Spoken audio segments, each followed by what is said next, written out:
علم سیکھا کہ نہیں سیکھا؟ اب دین کا علم سیکھنے کے بہت سارے راستے ہیں. کوئی کتاب پڑھ کے سیکھ رہا ہے, کوئی مدرسے میں جا کر استاذ کے ذریعے سیکھ رہا ہے, اور کوئی بہت پڑھا لکھا نہیں ہے, کتابوں کے پڑھنے کی فرصت نہیں ہے, تقریروں کو سن رہا ہے, یوٹیوب پر سن رہا ہے, موبائل پر سن رہا ہے, جلسوں میں جا کے سن رہا ہے, علم کو حاصل کر رہا ہے. اللہ سوال کرے گا, میرے بندے ہم نے تجھے مسلمان بنایا, تجھے ایمان کی دولت دی, تجھے اسلام کی نعمت دی, تو نے اپنے دین کو سیکھا کہ نہیں سیکھا؟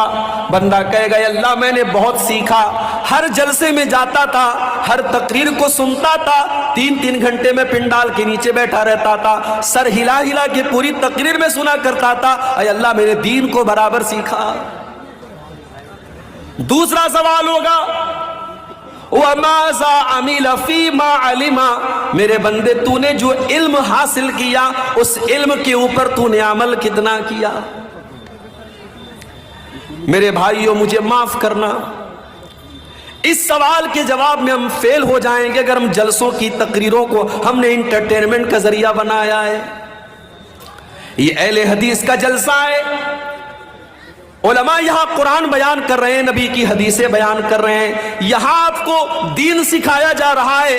اس لیے نہیں کہ آپ ایک کان سے سن کر کے دوسرے کان سے اڑا دیں, اس لیے سکھایا جا رہا ہے تاکہ آپ دین کو سیکھ کر کے اس کے اوپر عمل کریں. ذرا نبی اکرم کی سیرت اٹھا کر کے دیکھو میرے بھائی. ٹھیک ہے آپ کے یہاں کا ماحول ہے, رات رات بھر تقریریں آپ سنتے ہیں, بلکہ کہیں کہیں فجر کی اذان تک جلسہ چلتا ہے. ٹھیک ہے, میں اس کو حرام نہیں کہتا, میں اس کو ناجائز نہیں کہتا, میں اس کو غلط نہیں کہتا, مگر آپ ذرا اپنے نبی کی سیرت اٹھا کر کے دیکھو. اللہ کے پیارے نبی عشاء کی نماز کے بعد عشاء کی نماز کے بعد کوئی جاگتا رہے یا بات چیت کرتا رہے, اس کو اللہ کے نبی پسند نہیں کرتے تھے. حدیث کے الفاظ ہیں, حدیث کے الفاظ ہے کہ اللہ کے پیارے نبی عشاء کی نماز کے بعد بات چیت کرنے کو یا بلا وجہ جاگنے کو پسند نہیں کرتے تھے. اور اللہ کے رسول کے زمانے میں صحابہ کرام کا طریقہ کیا تھا؟ 2 گھنٹے کی تقریر نہیں ہوتی تھی ان کے دور میں, نہ صحابہ کے دور میں ہوتی تھی, نہ تابعین کے دور میں ہوتی تھی. ان کا طریقہ کیا تھا, ان کا انداز کیا تھا؟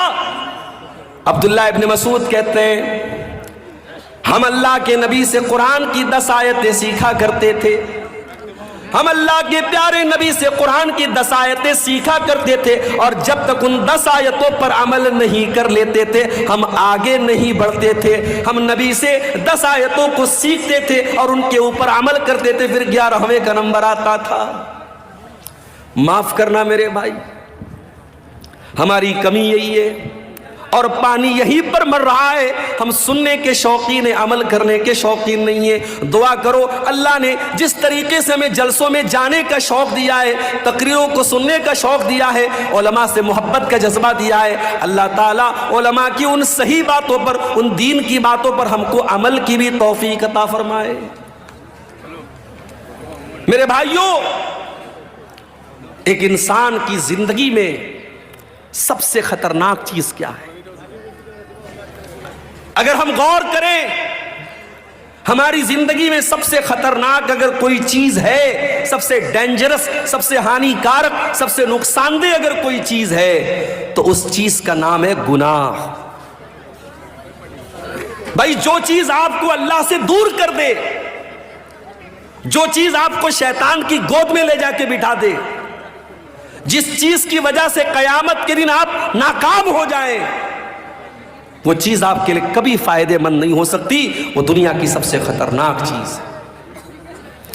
اسی لیے اللہ تعالیٰ قرآن میں کہتا ہے, ظہر الفساد فی البر والبحر بما کسبت ایدی الناس.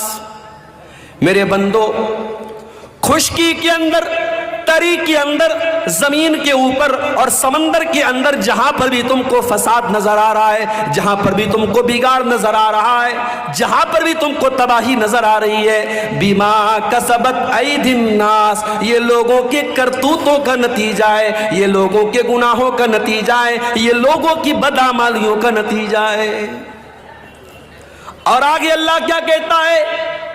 لِيُذِيقَهُمْ بَعْدَ الَّذِي عَمِلُوا، میرے بندو یہ مصیبتیں جو تم دیکھ رہے ہو، یہ آفتیں جو تم دیکھ رہے ہو، یہ پریشانیاں جو تم دیکھ رہے ہو، یہ تمہارے بعض اعمال کی سزا ہے، یہ ہر گناہ کی سزا نہیں ہے۔ اگر اللہ ہر گناہ کی سزا دے دے، مَا تَرَكَ عَلَىٰ ظَهْرِهَا مِن دَابَّةٍ، تو زمین کے اوپر کوئی جاندار ہی باقی نہ بچے۔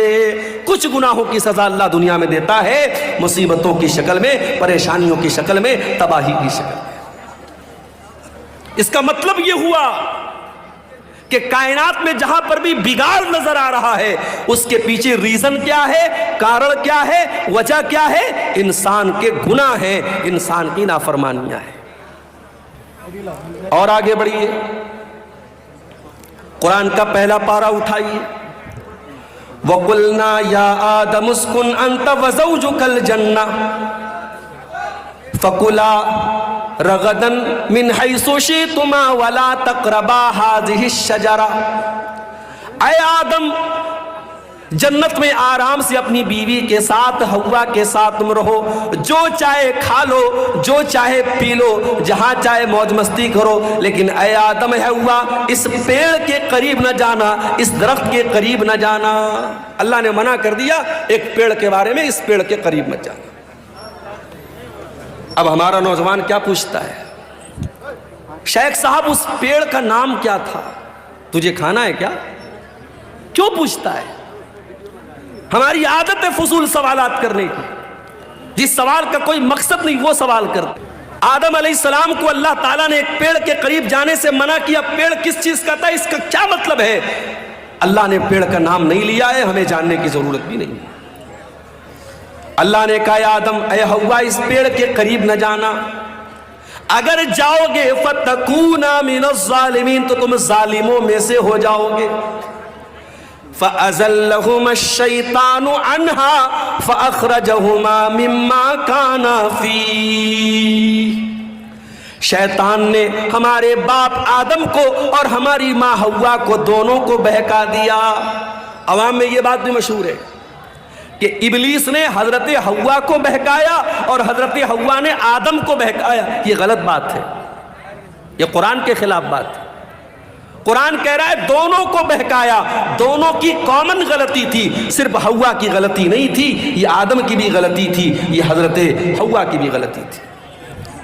اچھا شیطان نے ایسے ہی ڈائریکٹ جا کر نہیں بہکا دیا، شیطان دوست بن کے آیا، شیطان ہمدرد بن کے آیا اور کہا اے آدم اے حوا میں تم کو ایک پیڑ کے بارے میں بتاتا ہوں، اس پیڑ کے پھل کو اگر تم کھا لو گے اے آدم اے حوا تم ہمیشہ ہمیش کے لیے جنت میں رہو گے، ہمیشہ ہمیش کے لیے تم جنت میں رہو گے یا فرشتے بن جاؤ گے۔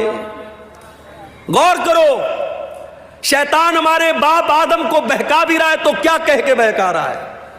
ان تکونا ملکینی، اے آدم اے حوا اس پیڑ کو کھا لو تم فرشتے بن جاؤ گے۔ آدم علیہ السلام کو یہ نہ سمجھ میں آیا کہ اللہ تعالیٰ نے میرا مقام تو یہ بنایا کہ جب مجھے پیدا کیا تو فرشتوں کو حکم دیا کہ آدم کے آگے سجدہ کرو، اور شیطان مجھ سے کہہ رہا ہے اے آدم تو اس پیڑ کو کھا جاؤ تو تم فرشتے بن جاؤ گے اور ہمیشہ ہمیشہ جنت میں رہو گے۔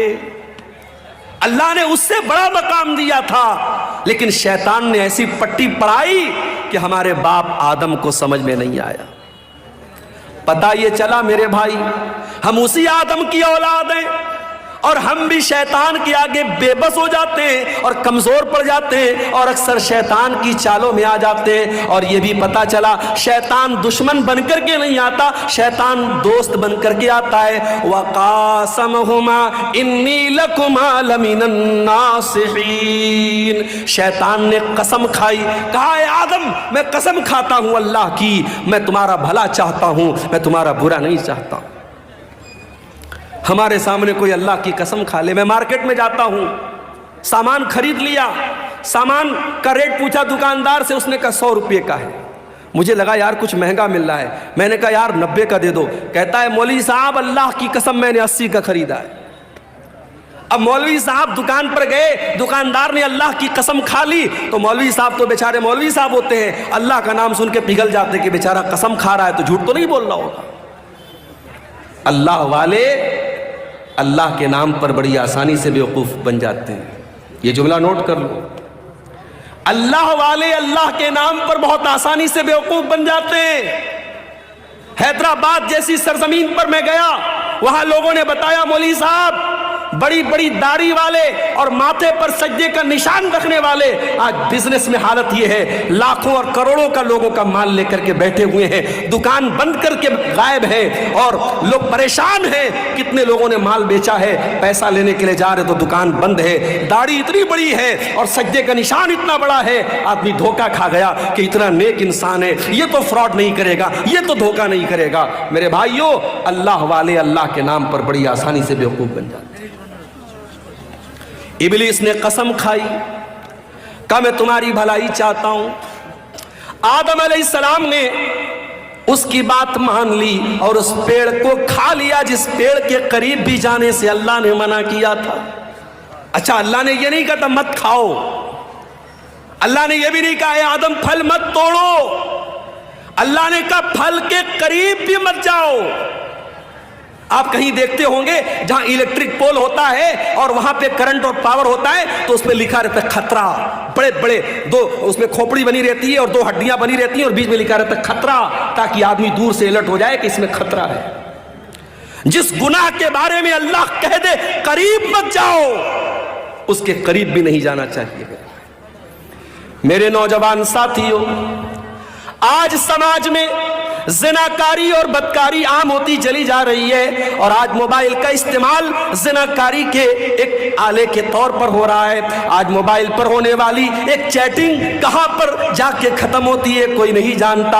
آج کتنے زنا کے واقعات ہوئے جس کی شروعات ایک مس کال سے ہوتی ہے, ایک رانگ نمبر سے آئی ہوئی کال سے ہوتی ہے, ایک غلط نمبر سے آئے ہوئے میسج سے ہوتی ہے. میرے پیارے بھائیوں, اسی لیے اللہ قرآن میں جب زنا کا نام لیتا ہے تو یہ نہیں کہتا ہے کہ زنا مت کرو. اللہ فرماتا ہے وَلَا تَقْرَبُوا الزِّنَا إِنَّهُ كَانَ فَاحِشَةً وَسَاءَ سَبِيلًا. میرے بندو, تم زنا کے قریب بھی نہ جانا, یہ بڑا گندا کام ہے. اللہ نے قریب بھی جانے سے منع کیا. اور اسی لیے مردوں سے کہا گیا جب چلو راستے میں تو اپنی نگاہوں کو جھکا کر چلو. عورتوں سے کہا گیا جب گھر سے نکلو تو پردے میں نکلو. اپنے گھر میں اپنے بھائی کے سامنے, اپنے باپ کے سامنے, اپنے محرم رشتہ دار کے سامنے بھی عورت سے کہا گیا وَلْيَضْرِبْنَ بِخُمُرِهِنَّ عَلَى جُيُوبِهِنَّ, اپنے دوپٹے کو اپنے سینے پر رکھو, اپنے سینے کو کھلا مت رکھو. کیوں میرے بھائی؟ اس لیے کہ قرآن ہمیں زنا کے قریب بھی جانے سے منع کرتا ہے. کہ حکومت نے اجازت دے دی, انڈیا سے کوئی عورت اگر حج کرنے جانا چاہتی ہے, عمرہ کرنے جانا چاہتی ہے, اسے کسی مرد کی ضرورت نہیں ہے, وہ اکیلی جا سکتی ہے, اسے کسی محرم کی ضرورت نہیں ہے. مگر آپ کسی عالم سے فتویٰ جا کے پوچھو, کٹیہار کا علاقہ ہے, مولانا رحمت اللہ صاحب بڑے عالم ہیں, شیخ انعام الحق مدنی صاحب بڑے عالم ہیں, اب جا کے پوچھو کہ شیخ صاحب عورت عمرہ کرنے جانا چاہتی ہے, اس کا کوئی محرم رشتہ دار نہیں ہے, کیا کر سکتی ہے؟ علماء جواب دیں گے نہیں کر سکتی ہے. کیوں؟ آج کے دور میں کوئی پرانے زمانے کی طرح سفر نہیں ہو رہا ہے, گھوڑے پہ سفر نہیں ہو رہا ہے, اونٹ پہ سفر نہیں ہو رہا ہے, فلائٹ کا سفر ہے. باغ ڈوگرا اور کلکتہ سے آپ فلائٹ پکڑیں اور ڈائریکٹ آپ سعودی عرب پہنچ جائیں, ریاض پہنچ جائیں, 4 گھنٹے میں آپ سعودی عرب پہنچ جائیں. آج کے دور میں تو کوئی خطرہ نہیں ہے. مگر علماء جواب یہی دیں گے کہ یہ قرآن, یہ نبی کا حکم ہے, یہ شریعت کا حکم ہے, ہمیں اس میں منطق نہیں لگانا ہے, ہمیں اس میں لاجک نہیں لگانا ہے. عورت کو اگر عمرہ کرنا ہے, حج کرنا ہے تو اس کا کوئی محرم رشتہ دار ہونا چاہیے یا اس کا شوہر ہونا چاہیے. میرے پیارے ساتھیوں, کیوں اسلام نے یہ حکم دیا؟ اس لیے کہ اسلام زنا کے قریب بھی جانے سے ہمیں منع کرتا ہے. اللہ نے کہا تھا یا آدم تم اس پیڑ کے قریب بھی نہ جانا. شیطان نے بہکایا اور آدم علیہ السلام نے اور ان کی بیوی حوا نے, دونوں نے اس پیڑ کو کھا لیا, اس کے پھل کو کھا لیا. اب جیسے ہی دونوں نے پھل کو کھایا, قرآن کیا کہتا ہے فلما ذاقا الشجرة بدت لهما سوآتهما وطفقا يقصفان عليهما من ورق الجنة. دونوں نے جب اس پیڑ کو کھا لیا تو دونوں کے بدن سے کپڑے اتر گئے اور دونوں ننگے ہو گئے. ہمارے باپ آدم بھی ننگے ہو گئے, ہماری ماں حوا بھی ننگی ہو گئی. ہائے ہائے ہائے. اب جیسے ننگے ہوئے, اچھا اس کا مطلب کہ جنت میں کپڑا تھا, اس کا مطلب کہ جنت میں کپڑا تھا. دونوں کپڑا پہنے ہوئے تھے, کپڑے اتر گئے, دونوں ننگے ہو گئے. اب ننگا رہنا ان کو پسند نہیں ہے. قرآن کہتا ہے دونوں اپنے آپ کو کور کرنے لگے, ڈھانپنے لگے. جنت کے جو پیڑ پودے تھے اس کے پتوں سے اپنی شرمگاہ کو ڈھانپنے لگے. پتہ یہ چلا کہ ننگا رہنے والا اور ننگی رہنے والی عورت یہ حضرت آدم کی اولاد میں سے کہلانے کی حقدار نہیں ہے. آدم کا کلچر یہ نہیں ہے, یہ حوا کا کلچر نہیں کہ ننگا رہا جائے. آج چلے جاؤ, آپ کے انڈیا کی بات کر رہا ہوں, آپ گوا میں چلے جاؤ, گوا میں چلے جاؤ, سمندر کے بیچ پر جوان جوان عورتیں پورے جسم کو ننگا کر کے دھوپ کھا رہی ہے, اور دنیا کہتی ہے صاحب یہ بڑے ماڈرن لوگ ہیں, بڑے یہ ترقی یافتہ لوگ ہیں. میں تھوکتا ہوں ایسی ترقی پر, میں تھوکتا ہوں ایسی تہذیب پر, میں تھوکتا ہوں ایسے کلچر پر. یہ آدم کا کلچر نہیں ہے, یہ حوا کا کلچر نہیں ہے. میرے باپ آدم اور میری ماں حوا کے بدن سے جب کپڑا اترا دونوں کو شرم محسوس ہوئی اور دونوں نے اپنی شرمگاہ کو کور کیا, اپنے آپ کو کور کیا, اپنے آپ کو ڈھانپا. اب اللہ نے کہا اے آدم میں نے تم کو منع کیا تھا, اے حوا میں نے تم کو منع کیا تھا اس پیڑ کے قریب نہ جانا, تم نے پیڑ کو کیوں کھایا؟ اے آدم اے حوا تم نے بہت غلط کام کیا, میں نے بتایا تھا شیطان تمہارا بہت بڑا دشمن ہے, پھر بھی تم شیطان کی چال میں آ گئے. اب حضرت آدم کو احساس ہوا, حضرت حوا کو احساس ہوا کہ ہم سے غلطی تو بہت بڑی ہو گئی. اب دونوں نے اللہ کی بارگاہ میں ہاتھ اٹھایا. قالا ربنا ظلمنا انفسنا وان لم تغفر لنا وترحمنا لنكونن من الخاسرین. دونوں نے پکارا اے ہمارے پروردگار ہم نے یہ غلطی کر کے اپنے اوپر بہت بڑا ظلم کر لیا, بہت بڑا اتیاچار کر لیا. ایک نکتہ بتاؤں, ایک پوائنٹ بتاؤں, کوئی گناہ کرنے والا کسی اور پر ظلم نہیں کرتا ہے, سب سے پہلے وہ اپنے اوپر ظلم کرتا ہے. جو حرام کام کرتا ہے, جو زنا کرتا ہے, جو شراب پیتا ہے, جو جوا کھیلتا ہے, جو نماز نہیں پڑھتا ہے, جو اللہ کو ناراض کرنے والا کوئی بھی کام کرتا ہے, وہ سب سے پہلے اپنے اوپر اتیاچار کرتا ہے, اپنے آپ کو ہلاکت میں ڈالتا ہے.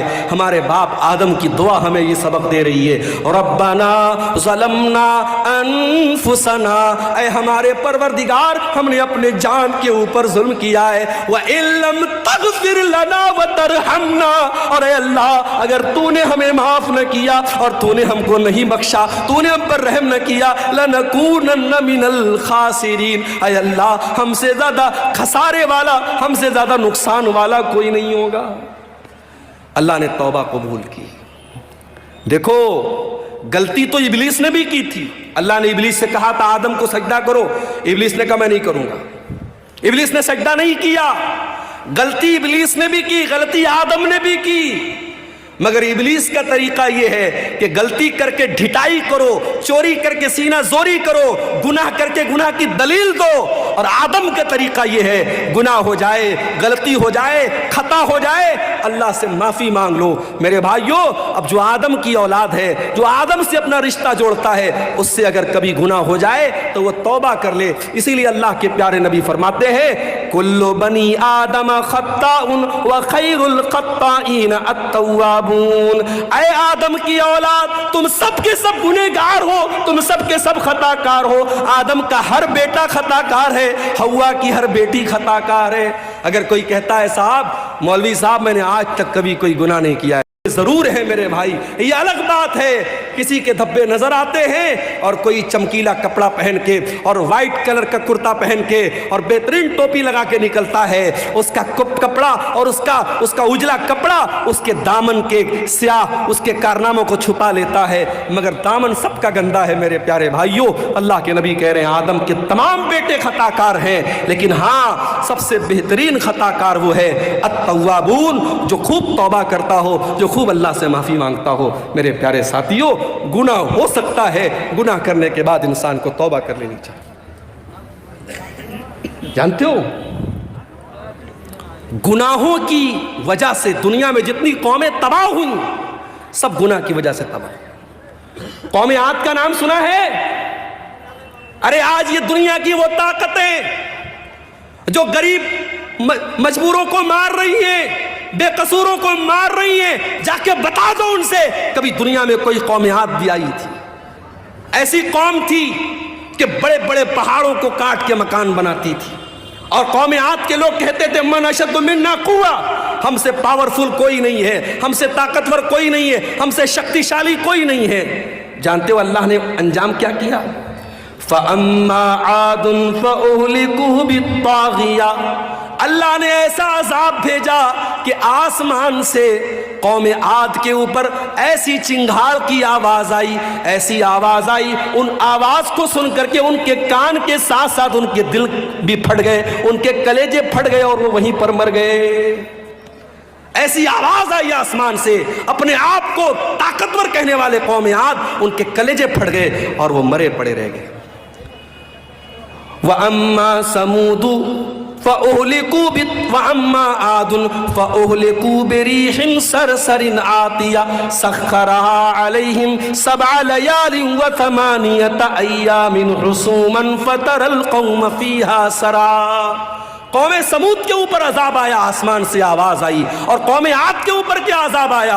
اللہ نے 8 دن لگاتار ایسی ہوا چلائی، پٹک پٹک کے اللہ نے مارا، اور قوم عاد کے لوگ زمین پہ ایسے مرے پڑے تھے، ان کی کھوپڑی الگ ہے، ان کا دھڑ الگ ہے، ان کا سر الگ ہے. اللہ کہتا ہے کھجور کے سڑے ہوئے تنوں کی طرح زمین پہ پڑے تھے. یہ انجام قوم عاد کا ہوا. کیوں ہوا میرے بھائی؟ انہوں نے اللہ کو ناراض کیا تھا، انہوں نے گناہ کیا تھا. قوم سمود کا یہ انجام کیوں ہوا؟ انہوں نے حضرت شعیب کی، انہوں نے حضرت صالح کی نافرمانی کی تھی، اور اللہ کے حکم سے جو اونٹنی آئی تھی اس اونٹنی کو انہوں نے قتل کر دیا تھا. جب جب دھرتی پر پاپ ہوا ہے، جب جب دھرتی پر گناہ ہوا ہے، دھرتی پر اللہ کا عذاب آیا ہے میرے. اور آگے بڑھیے، حضرت لوط علیہ السلام کی قوم کی حالت دیکھیے. یہ آنے والے مسافروں کو لوٹ لیا کرتے تھے، یہ ڈاکہ ڈالا کرتے تھے، اور یہ اپنی عورتوں کے بجائے مرد کے ساتھ اپنی شہوت پوری کرتا تھا، مرد سے جسمانی تعلق قائم کرتا تھا. یہ اغلام بازی کیا کرتے تھے، یہ لونڈے بازی کیا کرتے تھے، یہ مرد کے ساتھ ناجائز کام کیا کرتا تھا. آج بھی سماج میں یہ گندا کام کرنے والے کان کھول کر کے سن لے، اغلام بازی کرنے والا یہ زناکاری سے بڑا گناہ کرتا ہے. زناکاری کرنے والا غلط کر رہا ہے، مگر اغلام بازی کرنے والا بہت غلط کام کر رہا ہے، وہ اللہ کے عذاب کو دعوت دے رہا ہے.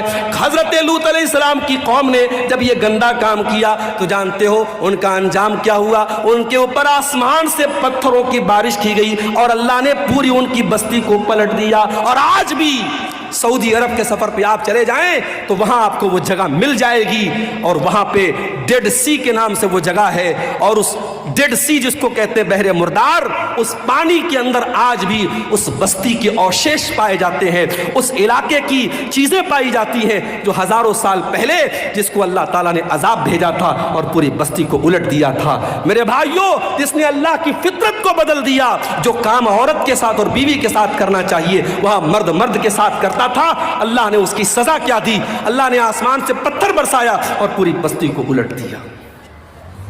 اور آگے بڑھیے، شعیب علیہ السلام کو دیکھیے، ان کی قوم کیا کرتی تھی؟ 420 کرتی تھی, اپنے ترازو میں ڈنڈی مارا کرتی تھی, اور 1 کلو سامان دینا ہوتا تھا تو 900 گرام دیا کرتی تھی, ناپ تول میں کمی کیا کرتی تھی, 420 کیا کرتی تھی. اللہ نے حضرت شعیب علیہ السلام کی قوم پر آسمان سے ایسی بدلی بھیجی, ان کو جب بارش تھم گئی اور گرمی لگنے لگی اور آسمان میں بدلی نظر آئی, ان کو لگا کہ بارش ہوگی, وہ جلدی سے بدلی کے نیچے جا کے کھڑے ہو گئے اور بدلی سے آگ برسنے لگی اور پوری بستی کا کام ختم ہو گیا. اللہ تعالیٰ نے ایسا عذاب بھیجا حضرت شعیب کی قوم کے اوپر. میرے بھائیوں, اتہاس بتاتا ہے, قوموں کی تاریخ بتاتی ہے, جب جب دھرتی پر اللہ کی نافرمانی ہوئی ہے, گناہ ہوا ہے, اللہ کا عذاب آیا ہے. اسی لیے اللہ قرآن کے 20ویں پارے کے لاسٹ میں فرماتا ہے فَكُلًّا أَخَذْنَا بِذَنبِهِ فَمِنْهُمْ مَنْ أَخَذَتْهُ الصَّيْحَةُ وَمِنْهُمْ مَنْ أَرْسَلْنَا عَلَيْهِ حَاصِبًا وَمِنْهُمْ مَنْ خَسَفْنَا بِهِ الْأَرْضَ وَمِنْهُمْ مَنْ أَغْرَقْنَا.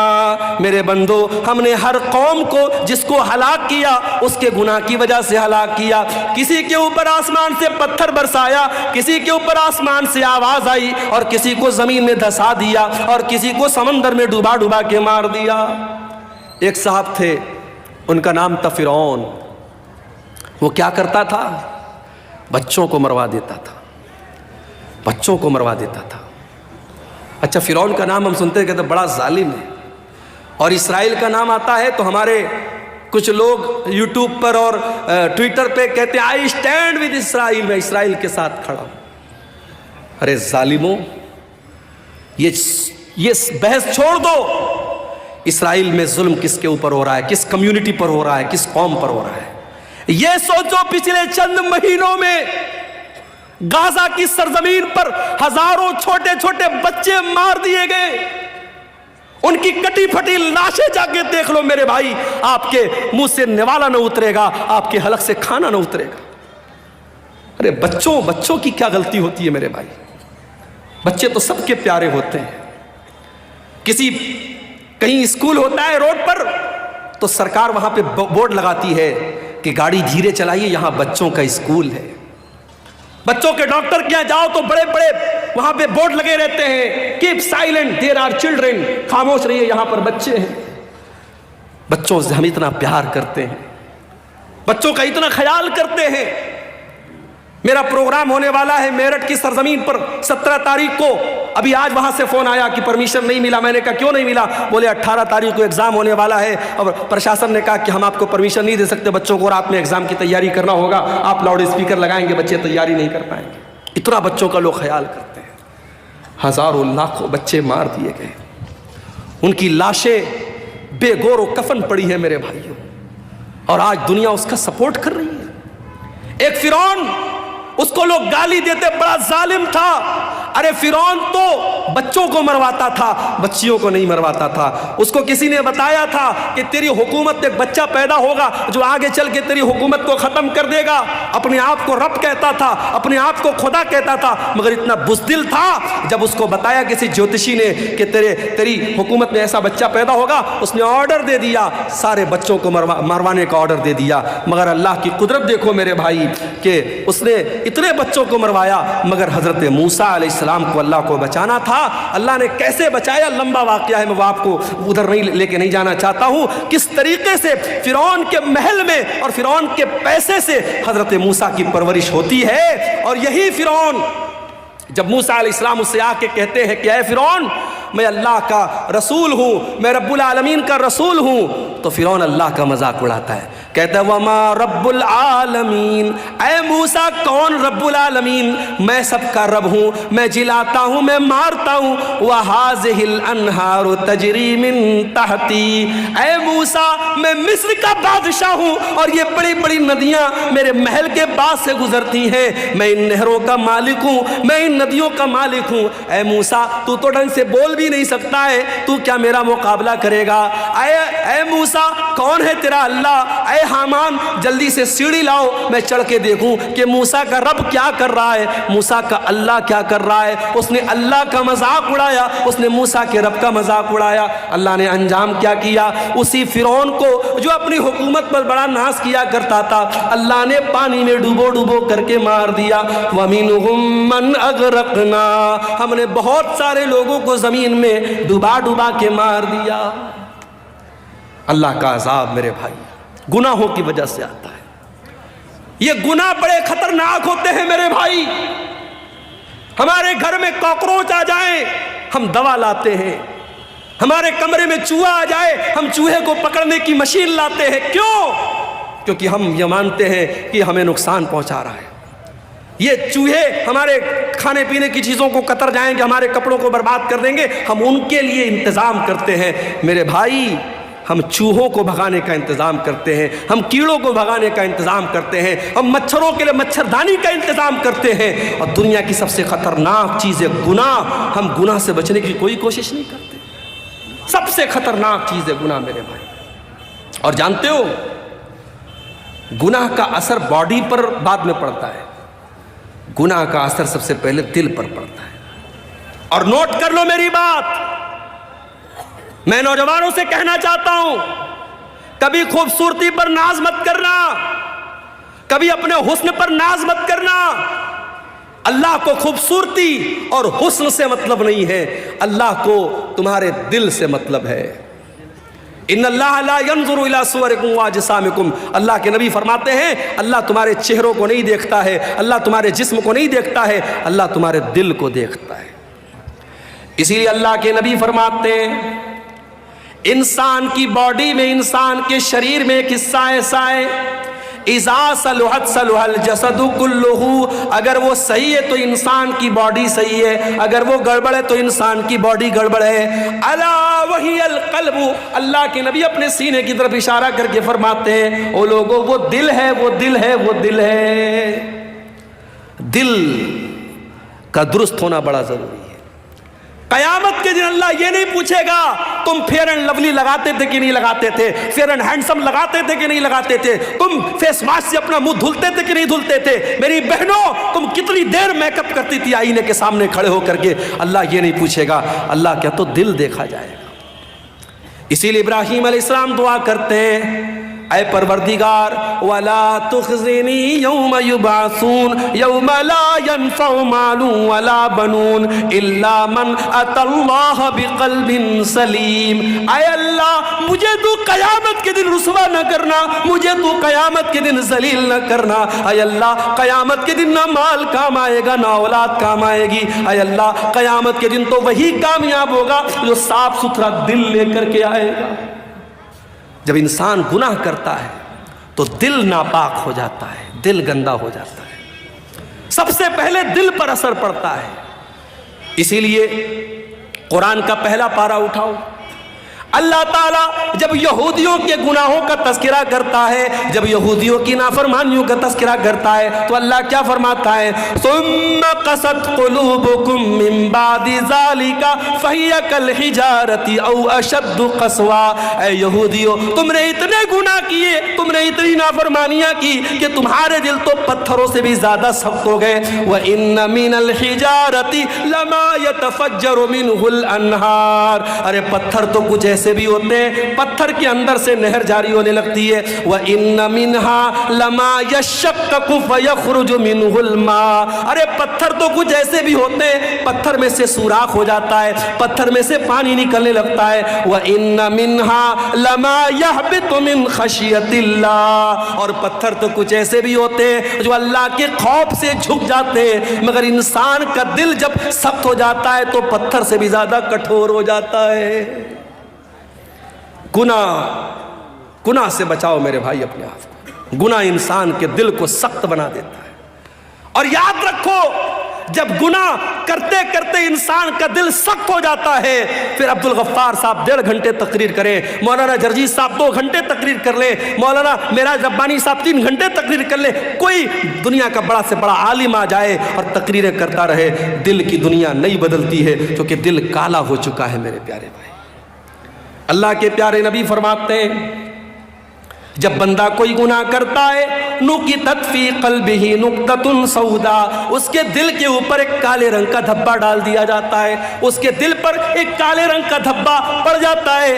اگر بندہ توبہ کر لیتا ہے اور معافی مانگ لیتا ہے اللہ تعالیٰ سے، اللہ اس دھبے کو اریز کر دیتا ہے، اسے مٹا دیتا ہے، اسے صاف کر دیتا ہے۔ لیکن اگر بندہ دوبارہ گناہ کرتا ہے، ایک اور دھبا اس کے دل پہ ڈال دیا جاتا ہے، جب گناہ پر گناہ کرتا چلا جاتا ہے، حتیٰ قلبہ، یہاں تک کہ پورا کا پورا دل کالا ہو جاتا ہے۔ اور جب دل کالا ہو جاتا ہے تو اللہ کے نبی فرماتے ہیں پھر دل کے اوپر ایک کور چڑھ جاتا ہے، ایک لیئر چڑھ جاتی ہے، اور یہ وہی لیئر ہے جس کا تذکرہ قرآن کے 30ویں پارے میں اللہ فرماتا ہے کلا بل ران علی قلوبہم ما کانوا یکسبون۔ میرے بندو، تمہارے گناہوں کی وجہ سے تمہارے دلوں کے اوپر پردہ پڑ جاتا ہے۔ گناہوں سے اپنے آپ کو بچاؤ میرے بھائی۔ اور جانتے ہو گناہ کا ایک نقصان اور ہے، گناہ کرنے سے انسان کی روزی روٹی پر بھی اثر پڑتا ہے۔ دکان اچھی نہیں چل رہی ہے، کاروبار میں مندی ہو رہی ہے، جو بزنس میں ہاتھ لگا رہے ہو بزنس صحیح طریقے سے نہیں چل رہا ہے، ذرا غور کر لینا، ذرا جائزہ لے لینا، ذرا دھیان دینا، کہیں کوئی گناہ تو نہیں کر رہے ہو، رات میں بیٹھ کے شراب تو نہیں پی رہے ہو، کہیں زناکاری میں تو نہیں لگے ہو، کسی ناجائز لڑکی کے ساتھ کہیں ناجائز تعلق تو نہیں قائم کر کے رکھا ہے، کہیں موبائل پر کسی سے گندی چیزیں تو نہیں شیئر کر رہے ہو۔ اگر کوئی گناہ کر رہے ہو تو آپ کی روزی روٹی پر بھی اس کا اثر پڑے گا۔ اللہ قرآن میں کہتا ہے ضرب اللہ مثلا قریۃ کانت آمنۃ مطمئنۃ یاتیہا رزقها رغدا من کل مکان۔ اللہ تعالیٰ مثال دے رہا ہے ایک بستی کی، بستی بڑے چین سے بڑے امن سے رہا کرتی تھی، اور بستی والے چین سے کھاتے پیتے تھے۔ فَأَذَاقَهَا اللَّهُ لِبَاسَ الْجُوعِ وَالْخَوْفِ بِمَا كَانُوا يَصْنَعُونَ۔ جب بستی والوں نے گناہ کرنا شروع کیا، اللہ نے روزی روٹی کا راستہ بند کر دیا اور اس بستی کے لوگ بھوکے مرنے لگے۔ آپ کہتے ہیں مولوی صاحب ہمارے یہاں سیلاب آ جاتا ہے، باڑھ آ جاتی ہے، کھیتی برباد ہو جاتی ہے۔ قرآن کہتا ہے ذرا اپنے اعمال کا جائزہ لے، ذرا اپنے کرتوتوں کا جائزہ لے، جب تو گناہ کرے گا تو تیری روزی روٹی پر بھی اثر پڑے گا۔ اب یہاں ایک سوال پیدا ہوا، شیخ صاحب ہمارے گاؤں میں ایک بیاج خور آدمی ہے، بیاج کا دھندا کرتا ہے، بڑا پیسہ کما رہا ہے، بڑے مکان بنا رکھے اس نے، بڑا نام ہے اس کا، فارچونر لے کے چلتا ہے، مرسڈیز لے کے چلتا ہے، کٹیہار سے گزرتا ہے لوگ سلام کرتے ہیں۔ آپ تو کہہ رہے گناہ کرنے سے روزی روٹی بند ہو جاتی ہے، اس کی روزی روٹی تو بہت اچھی چل رہی ہے۔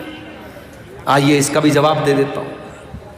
اللہ کے نبی فرماتے ہیں، یہ مسند احمد کی صحیح روایت ہے، جب تم دیکھو کہ کسی کی روزی روٹی اچھی چل رہی اور وہ گناہ پر گناہ کیے جا رہا ہے تو تم اس سے دھوکہ نہ کھانا، اللہ اس کو ڈھیل دے رہا ہے، اللہ اس کو مہلت دے رہا ہے، اور ایک دن اللہ تعالیٰ اپنی رسی کو ٹائٹ کرنے والا ہے۔ اور اس کے بعد اللہ کے نبی قرآن کی آیت پڑھتے ہیں فَلَمَّا نَسُوا مَا ذُكِّرُوا بِهِ فَتَحْنَا عَلَيْهِمْ أَبْوَابَ كُلِّ شَيْءٍ حَتَّى فَرِحُوا بِمَا أُوتُوا۔ اللہ فرماتا ہے جو ہماری نافرمانی کرتے ہیں ہم ان کو بہت نوازتے ہیں، بہت دولت دیتے ہیں، خوب روپیہ پیسہ دیتے ہیں۔ حتی نسوا ما ذکروا بہ، یہاں تک کہ جب وہ اللہ تعالیٰ کی نصیحت کو بھول جاتے ہیں اخذناہم بغتۃ فاذا ہم مبلسون، ہم اچانک اس کو پکڑ لیتے ہیں اور پھر وہ ہلاک ہو جاتا ہے۔ میرے بھائی اللہ کی پکڑ بڑی خطرناک ہے، اللہ کی پکڑ بڑی سخت ہے۔ اگر گناہ کے باوجود آپ کی روزی روٹی اچھی چل رہی ہے، آپ کے بچے تندرست ہیں، آپ کا مکان اچھا ہے، آپ کا کاروبار اچھا ہے، تو دھوکے میں نہ پڑے رہنا، جب اللہ کی پکڑ آئے گی تو بھاگنے کا راستہ نہیں ملے گا۔ اور آگے بڑھیے، گناہ کا ایک نقصان اور ہوتا ہے میرے بھائی، گناہ کرنے والا جب گناہ کرتا ہے تو اللہ تبارک و تعالیٰ اسے ذلیل کرتا ہے. گناہ کرنے والے کو اللہ تعالیٰ ذلیل کرتا ہے. آج نہیں تو کل وہ ذلیل ہوگا. گناہ کرنے والا عزت نہیں پا سکتا. آپ پوچھیں گے مولوی صاحب اس کی دلیل کیا ہے؟ دلیل آپ سب کو یاد ہوگی. دعائے قنوت پڑھتے ہو نہیں وتر کی نماز میں؟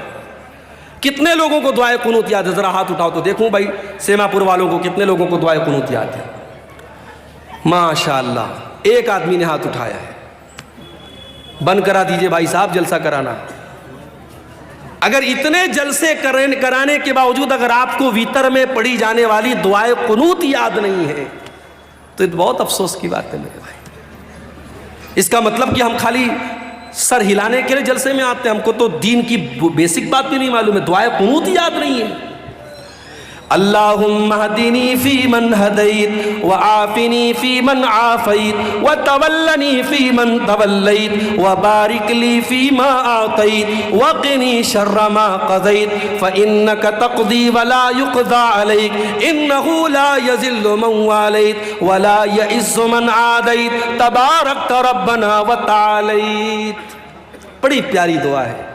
اس دعا کے مطلب پر غور کرو.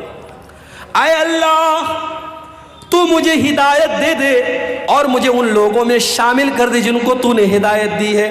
وعافنی فی من عافیت, اے اللہ مجھے تو عافیت دے دے, چین دے دے, سکون دے دے اور ان لوگوں میں شامل کر دے جن کو تو نے عافیت دی ہے.